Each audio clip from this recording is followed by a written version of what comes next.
Backfiring. Okay.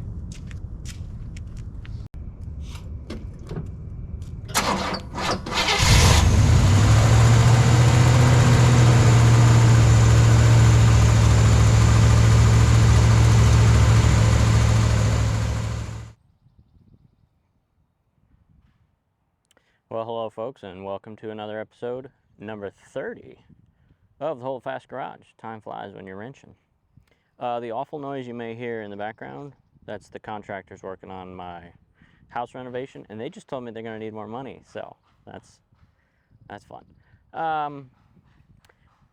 As I ended the last episode, the spark plugs are still out after doing the compression test on the engine.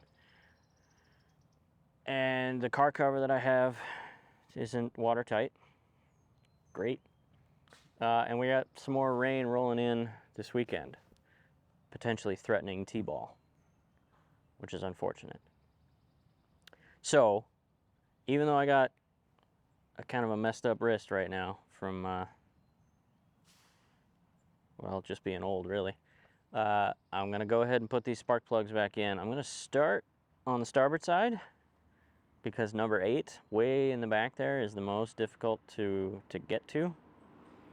So I'm going to start with the most difficult one, and then they'll get easier from there and less stressful. I'm going to try not to use my right hand as much. It's my dominant hand. It's my wrenching hand. So that's going to be a challenge. But we got to get the old girl back in the garage. I can pull it out, as you saw at the beginning of last episode, on my own, but pushing it, it's not a very big incline, but it's a 4,000-pound car, and I can't push it into the garage all by my onesie. So we're gonna put the plugs back in and get her back in the garage under her own power. What we will do for the second half of this episode, I don't know. We'll find out together. Here we go.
So just trying to put it in there, and I've already got gunk every time I try. It's a funky angle for one thing.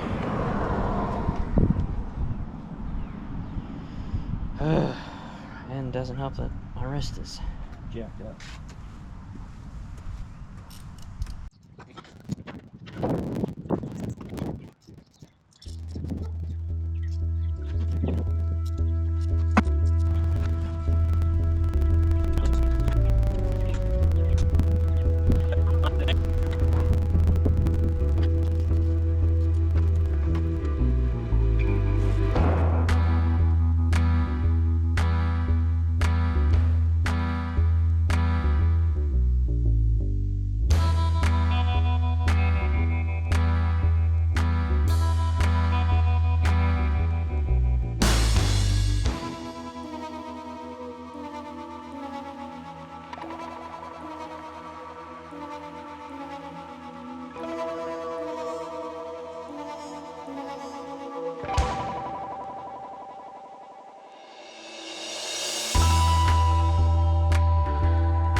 Okay, all the spark plugs are back in. All the plug wires are reconnected. Reconnected the ignition from the battery to the coil, or to the distributor rather, which I had removed to do the compression test. It's in the instructions. So let's fire it up.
All right, so everything's put back together. We know the engine, we ran the engine. The issue's still there, not surprising. So I'm gonna go ahead and fire it up, put it back in the garage, and before I run it again, I'll go through and put another back off and then retighten all 8 spark plugs just to make sure that that everybody's nice and snug. Here ends the first half of this episode. Second half starts right about now. Here we are, second half. So talking to Dad, what we want to do before we do anything else, since we know that we have a problem with cylinder number 6, is run the engine as is, everything connected, listen to it, give it a couple of revs, see how she does, then disconnect the spark plug cable to number 6, do it again, start it, run it, give it a few revs, see, obviously with that cylinder not firing at all, that's going to change how the engine sounds.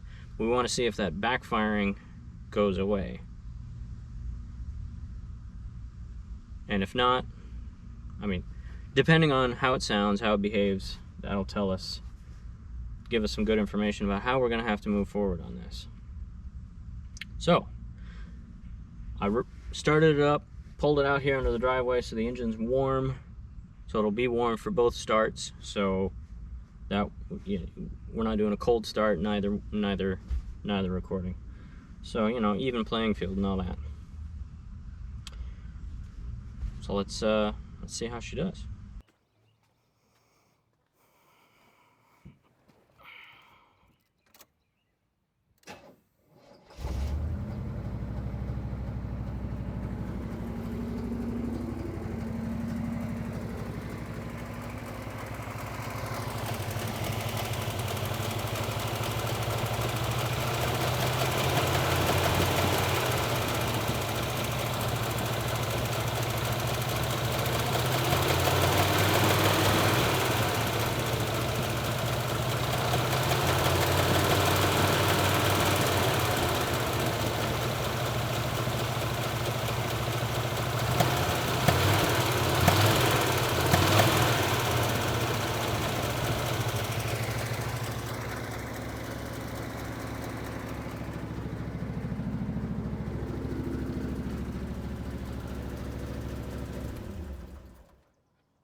Now, as you can see, the number 6 spark plug cable has been disconnected. You know it's number 6 because there is no number 9, and it's been expertly labeled by yours truly. I've also mummified the end of it in electrical tape so that any leaky electrons don't go jumping around in here. So we're gonna kind of hook that bad boy right there so it kind of wedge a little bit. Yeah, that's 100% safe. And we'll run the engine again with number 6 undone. See what happens.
So, tested number 6, as you saw, connected and disconnected. Didn't notice any difference. What does that mean? I don't know. I'm an amateur. I've never done any of this before. So the plan is tomorrow, test all 8 in a more deliberate manner than last time. Because I have done this before with all 8, for those of you that have been watching. But it was the end of the night, and I was just kind of like, I just wanted to get it done as fast as I could. I was frustrated because nothing had gone right, so this will be a more focused, deliberate testing. And, yeah. There's plenty of daylight left today, but I'm going to go have a social life, because all work and no play makes Jack a dull boy, after all. And it's a holiday weekend, so I got plenty of time tomorrow and Monday to get some more work done, which is good, because for the first time ever in this project, I'm on a bit of a deadline. Dad is coming out in about a month's time, and I would like to, when he gets out here, the plan is I want to have all the interference removed, the valve covers taken off, so we can get right into doing a visual inspection, more thorough than last time, and then pull the heads off when he's here, so that we're not messing about with all that extra stuff. So,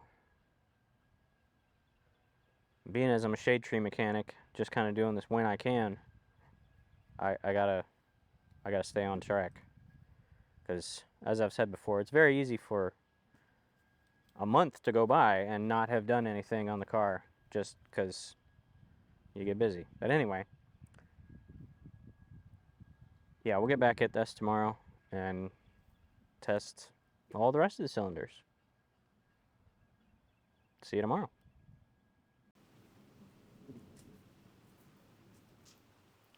Well, we got rain. And this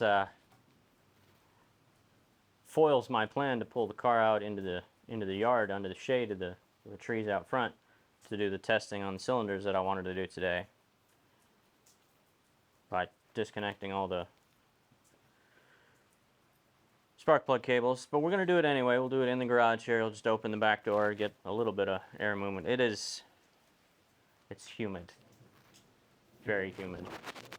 The thing about Hampton Roads vicinity is you're sandwiched in and around between two large bodies of water. You got the Chesapeake on one side, you got the Atlantic Ocean on the other side. So when it gets hot, you get these cloud bursts. And this started as just a tiny little dot on the radar, but over the last hour and a half, it's just been growing. Anyway, this is not a weather channel, this is a car channel. So let's get after it. Let's get after it. What we're gonna do now is take this retaining ring,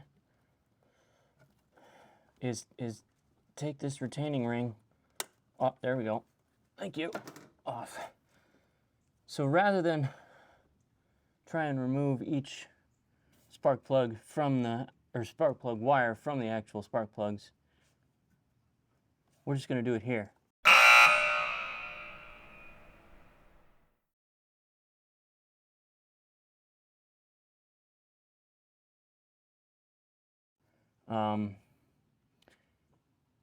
And if we do notice a difference, like this, you know, whoever sounds different, if the backfire goes away, then we'll figure out after the fact who belongs to what, because I don't think these are 8 through 2, 7 through 1. I don't know. But anyway, we'll, you know, burn that bridge when we get to it.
Oh, good. Still there. Hi. Yeah, all right.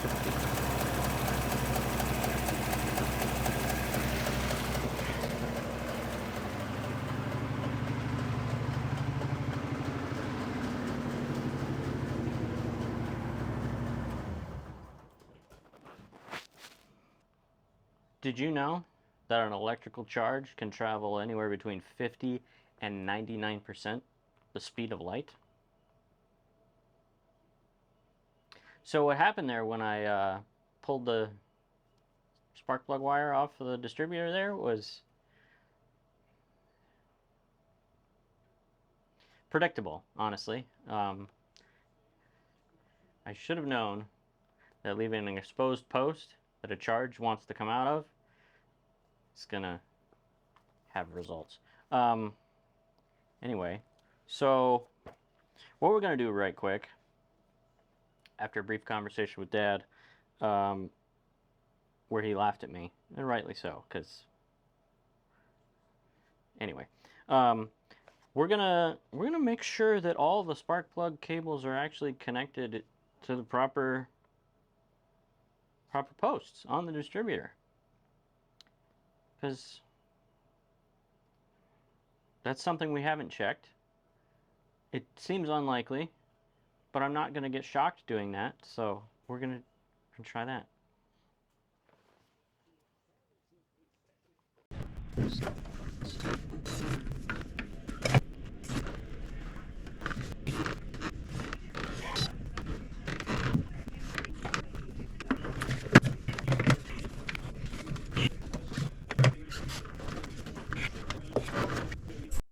Well, it's good news, bad news. Good news, the plug wires are all properly connected. Bad news, that wasn't the problem.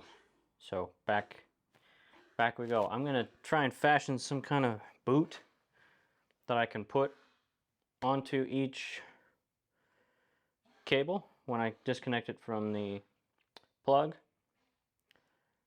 to keep the sparks from sparkulating out and biting me in the finger like happened earlier. And then we're just gonna test each one individually.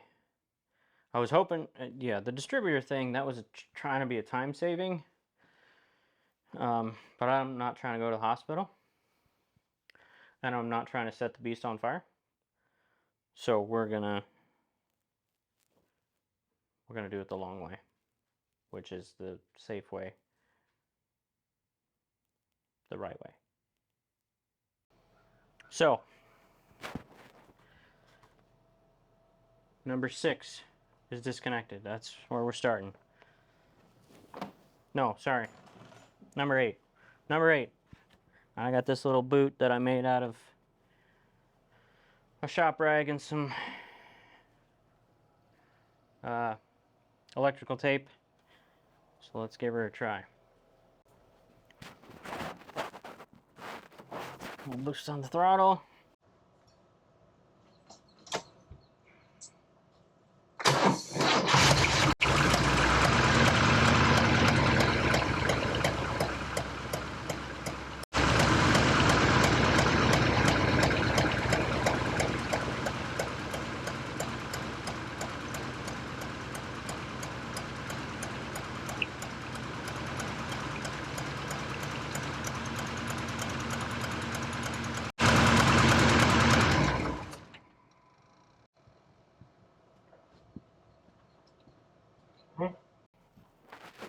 No, I don't need this.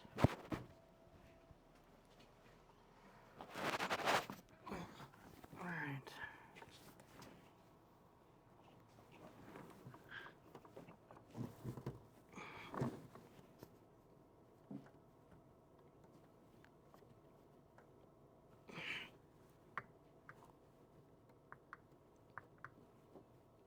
Okay.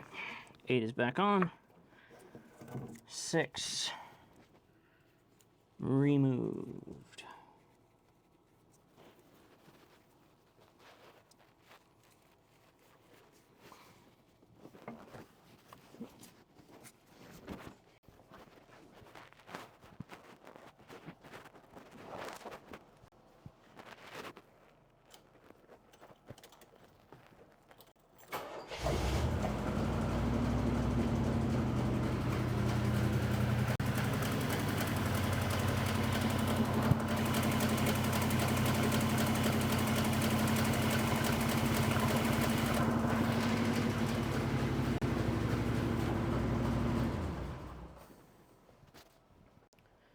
No change.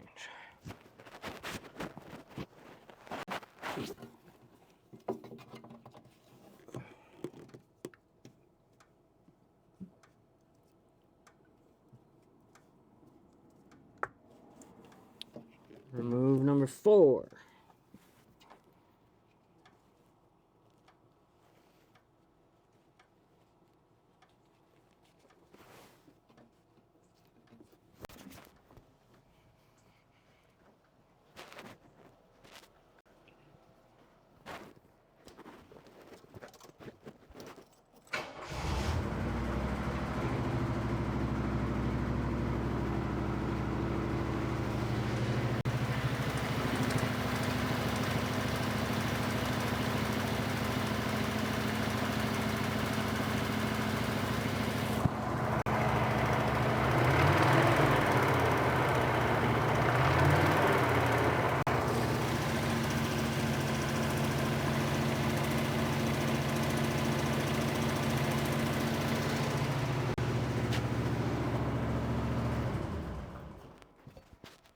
Well, that's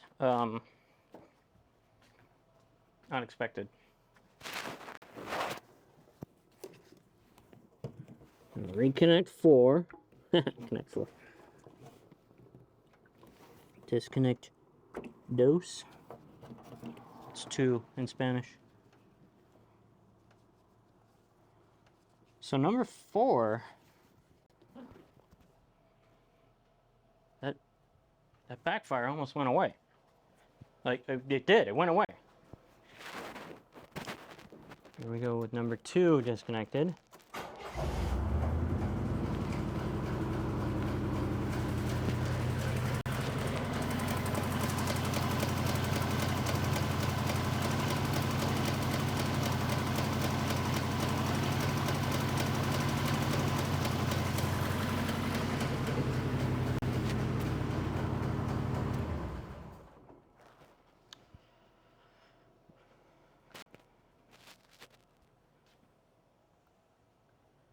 Unexpected. But okay, so that's number 2. We're going to test everybody, just, you know, because thoroughness.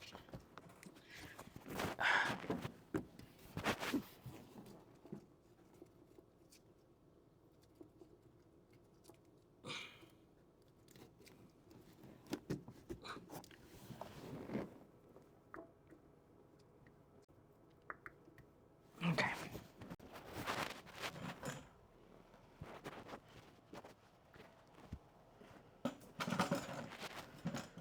Over here, we'll start with number 1.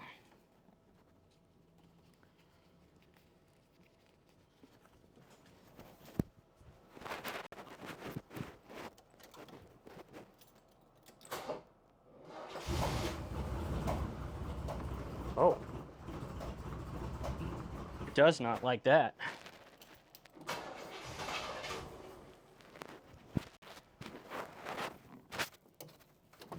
Not at all.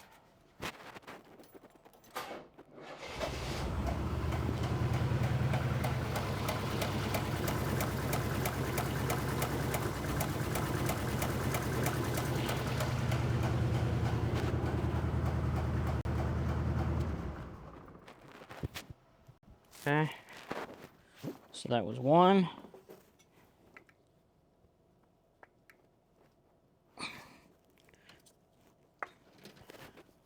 There's 2.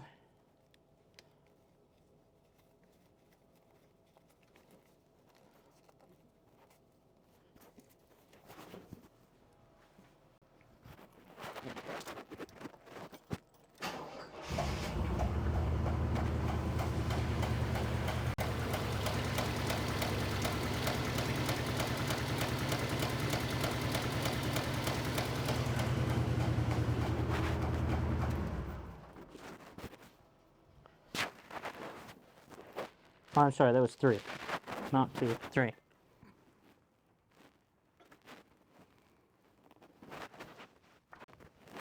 Number 5.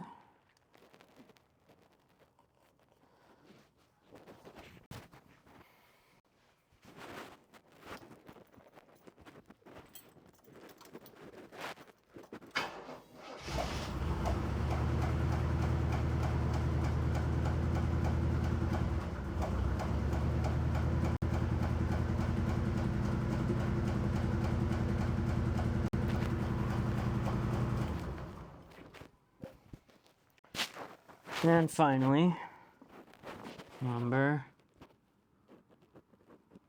7. This engine gets warm with a quickness.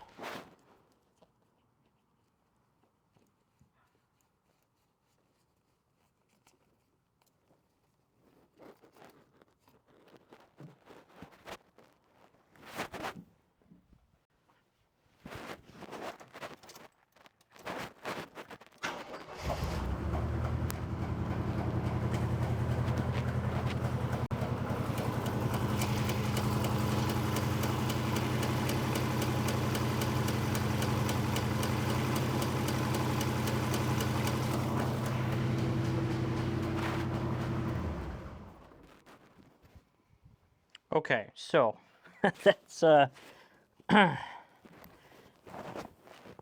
interesting development.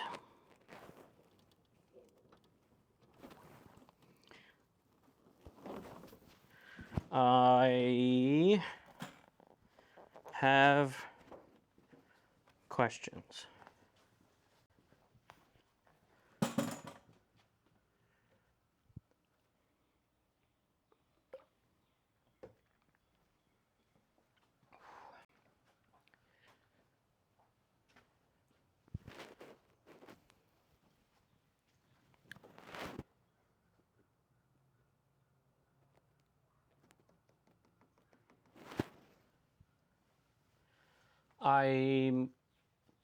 Questions, many questions.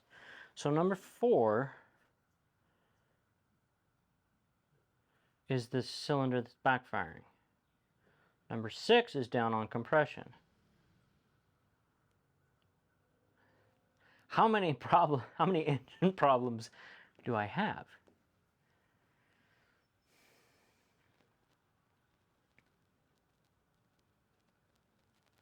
What I kind of want to do now is, I'm checking the clouds, I want to disconnect 4, put my little boot on, secure it in a more secure fashion, and drive around the neighborhood a little bit and see how it responds, how the engine responds with number 4 disconnected.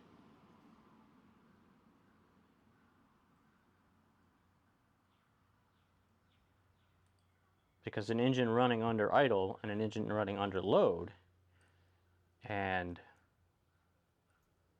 sitting in gear at a stop sign, these are all different conditions. So I think we need to field test.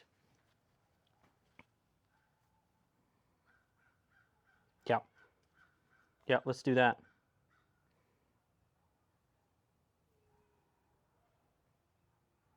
Right? Yeah, let's do that.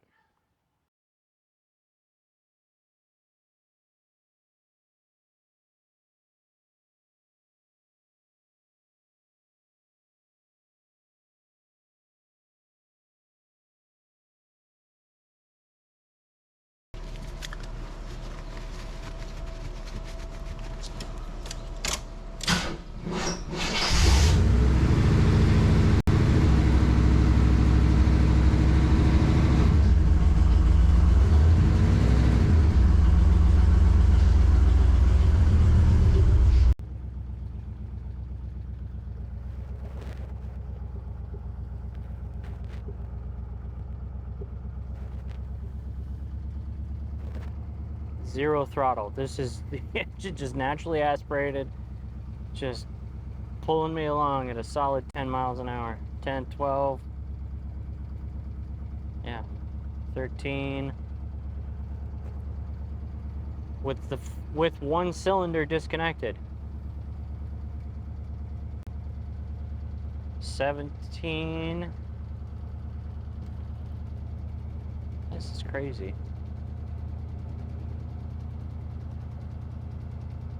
Let's give her a little bit of gas. We're up to 25.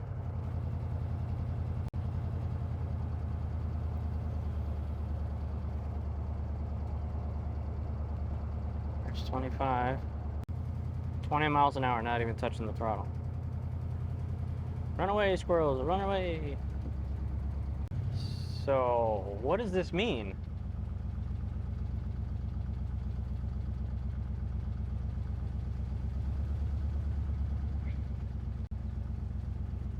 This means that 2 cylinders are problematic, each for a different reason. Number 4 is the backfiring cylinder, but number 6 is down on compression. So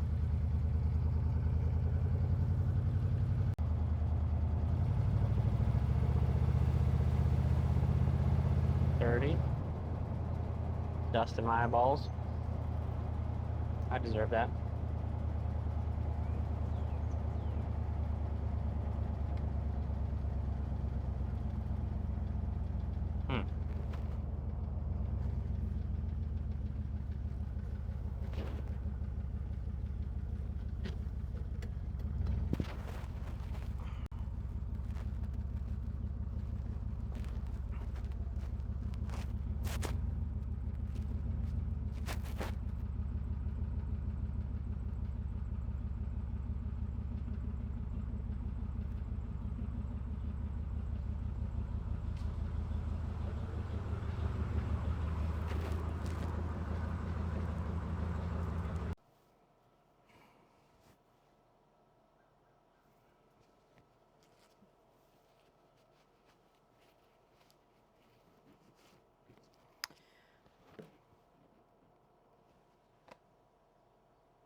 Well, back to you at the studio.